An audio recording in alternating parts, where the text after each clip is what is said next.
Memulai bisnis itu seru banget. Tapi jangan buru-buru.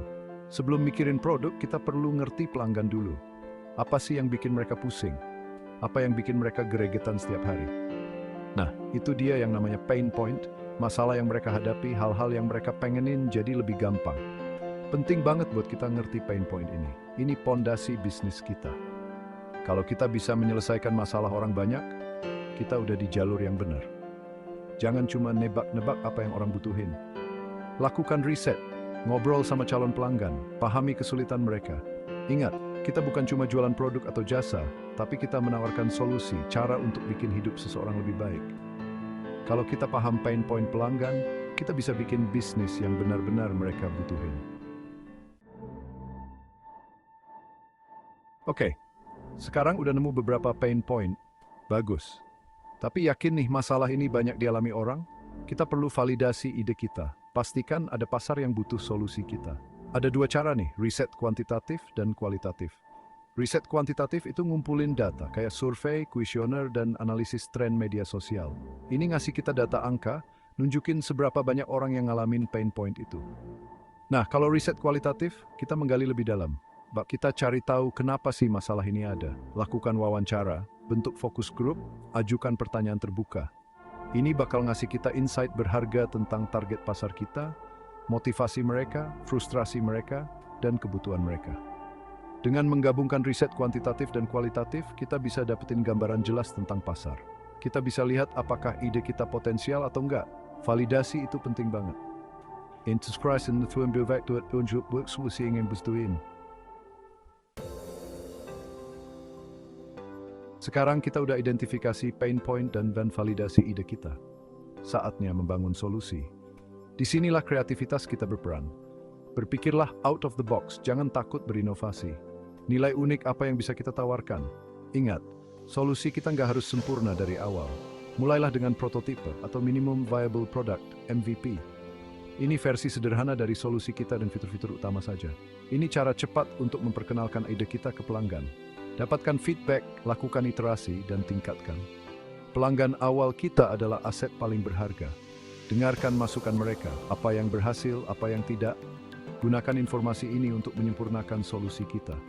Membangun bisnis adalah proses yang berkelanjutan. Tetaplah fleksibel dan terbuka terhadap perubahan. Teruslah berusaha untuk meningkatkan solusi kita berdasarkan masukan pelanggan. Bagian 4, menjangkau audiens. Strategi marketing untuk bisnis yang berfokus pada pain point. Kita punya solusi yang hebat. Sekarang saatnya menyebarkannya. Marketing adalah tentang menjangkau orang yang tepat dengan pesan yang tepat di waktu yang tepat. Mulailah dengan menentukan target pasar. Siapa yang ingin kita jangkau, apa demografi, minat, dan perilaku online mereka. Setelah memahami target audiens, kita bisa memilih saluran marketing yang tepat. Media sosial, content marketing, iklan berbayar. Banyak pilihan yang tersedia. Kuncinya adalah pergi ke tempat pelanggan kita berada. Pesan kita sangat penting. Jangan hanya berbicara tentang produk atau layanan kita. Bicarakan tentang masalah yang dipecahkannya. Tonjolkan manfaatnya. Tunjukkan bagaimana kita dapat mempermudah hidup pelanggan. Koneksi emosional sangat kuat. Bagikan kisah pelanggan. Testimoni adalah cara yang bagus untuk membangun kepercayaan dan kredibilitas. Bagian 5, keunggulan operasional membangun bisnis yang berkelanjutan. Keunggulan operasional adalah tulang punggung bisnis yang sukses. Ini berarti memiliki sistem yang efisien untuk memberikan solusi kita dengan lancar. Mulailah dengan model bisnis kita. Bagaimana kita akan menghasilkan pendapatan? Apakah kita akan menjual langsung ke konsumen atau melalui kemitraan? Selanjutnya, pertimbangkan rantai pasokan kita. Bagaimana kita akan mendapatkan produk atau memberikan layanan kita? Apakah kita perlu mengelola inventaris? Membangun tim yang kuat sangatlah penting. Kelilingi diri kita dengan individu berbakat yang memiliki visi yang sama. Delegasikan tugas secara efektif. Seiring pertumbuhan bisnis, kita tidak dapat melakukan semuanya sendiri. Operasi yang efisien adalah tentang merampingkan proses. Ini memastikan kebaking teranum juga belas tren bagian mendekris. Bagian 6, melampaui dasar faktor pendukung keberhasilan. Memulai bisnis adalah sebuah perjalanan. Akan ada tantangan di sepanjang jalan, tetapi dengan pola pikir dan persiapan yang tepat kita dapat mengatasinya. Berikut adalah beberapa faktor tambahan yang perlu dipertimbangkan. Amankan pendanaan. Memulai bisnis membutuhkan modal. Jelajahi opsi pendanaan seperti bootstrapping, pinjaman, atau mencari investor. Analisis pesaing, pahami pesaing kita, apa kekuatan dan kelemahan mereka. Bagaimana kita dapat membedakan diri. Menavigasi peraturan, pastikan kita mematuhi semua peraturan dan persyaratan perizinan yang relevan. Rangkul teknologi, manfaatkan teknologi untuk merampingkan operasi, meningkatkan pengalaman pelanggan, dan mendapatkan keunggulan kompetitif. Ingat, tetap fokus pada pelanggan.